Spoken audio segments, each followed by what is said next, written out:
নমস্কার বন্ধুগণ, আমার আজকের কবিতা সৌন্দর্য। 16 বছর বলল, না না ছবি তুলো না, আমার মুখে ব্রণ ভর্তি। 26 বলল, না না আমিও না, আমার আজ চুল এলোমেলো।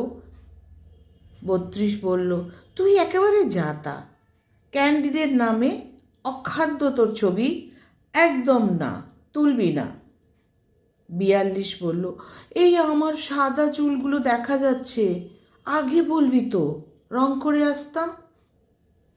52 বলল, আর কি সেই আছি আমি, এখন আর দেখার মতন নেই, মেয়েদের ভারে হাতির ছানা, ছবি তোলা এক্কেবারে মানা।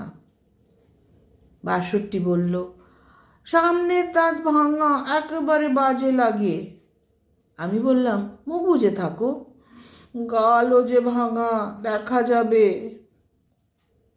আমি ভাবলাম, কি লুকাবো, কত লুকাবো, আর কেনই বা? জীবন তো সত্যবাদী, সত্যের ছবি দীপ্তমান, নিখুঁত বলে আছে কি কিছু?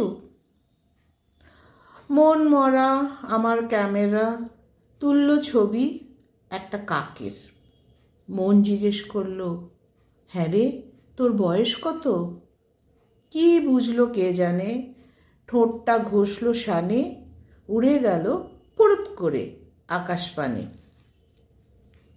80 বছরের ফোকলা দিদা বলল এসে, এই তুই আমার ছবি তোল। তাকিয়ে দেখি বলি রেখার আঁকি বুকি, ফোকলা হাসি, সাদার খেলা কাপড় চুলে, একটু নুবজ কিন্তু মন তরুণ, তারও বেশি অপার স্নেহ কোটর চোখে, মিষ্টি হাসি, উদার হৃদয়, নেই কোনো মলিনতা, না দীনতা না হীনতা, আছে শুধুই অকপট এক মাধুর্যের অবশ করা স্নিগ্ধতা। সৌন্দর্যের কি ব্যাখ্যা হয় বয়স যখন শেষের কোঠায়? ধন্যবাদ।